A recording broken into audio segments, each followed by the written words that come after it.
મંત્રી શ્રી ડોક્ટર મનસુખ માંડવિયાએ અમદાવાદમાં વીર સાવરકર સ્પોર્ટ્સ કોમ્પ્લેક્સ ખાતે કોમનવેલ્થ વેઇટલિફ્ટિંગ ચેમ્પિયનશિપ 2025નો પ્રારંભ કરાવ્યો હતો। કોમનવેલ્થ વેઇટલિફ્ટિંગ ચેમ્પિયનશિપ 2025નો પ્રારંભ કરાવતા કેન્દ્રીય રમતગમત મંત્રી શ્રી ડોક્ટર મનસુખ માંડવિયાએ જણાવ્યું હતું કે અમદાવાદના આંગણે આજે આ ચેમ્પિયનશિપનો પ્રારંભ થઈ રહ્યો છે।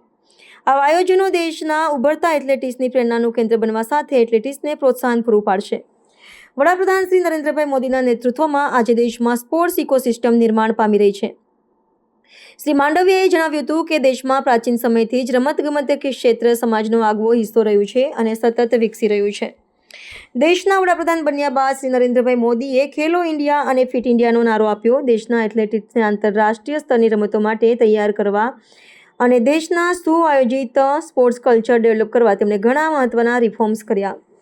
સ્પોર્ટ્સ પોલિસી વિશે વાત કરતા કેન્દ્રીય મંત્રીએ જણાવ્યું હતું કે સ્પોર્ટ્સ પોલિસી સ્પોર્ટ્સને એક્સેસિબલ બનાવીને સ્પોર્ટ્સ ઇન્ફ્રાસ્ટ્રક્ચર અને ઇકોસિસ્ટમને મજબૂત કરવાનું કાર્ય કરે છે।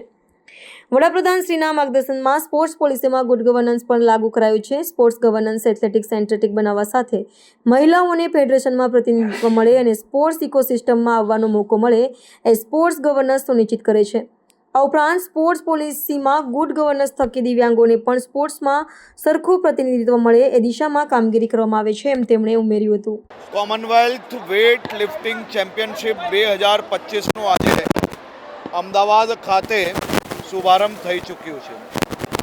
ગુજરાત એ દેશ નહીં પરંતુ દુનિયા માટે સ્પોર્ટ્સ ટુર્નામેન્ટનું એક ખૂબ મોટું હબ બનતું જઈ રહ્યું છે। છેલ્લા 2 વર્ષમાં આપણે ગુજરાતમાં અનેક મોટી ટુર્નામેન્ટોને સફળતાપૂર્વક આયોજન કરવામાં ખૂબ મોટી સફળતાઓ પ્રાપ્ત કરી છે।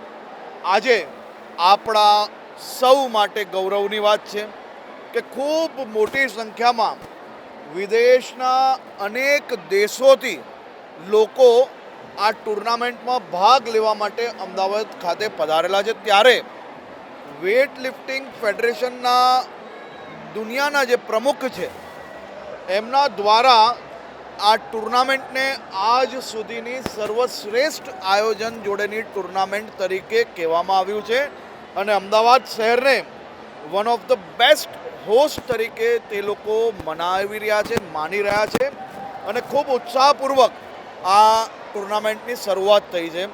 આવનારી 30 તારીખ સુધી આ ટુર્નામેન્ટ આ જ સ્ટેડિયમ ખાતે ચાલુ રહેવાની છે।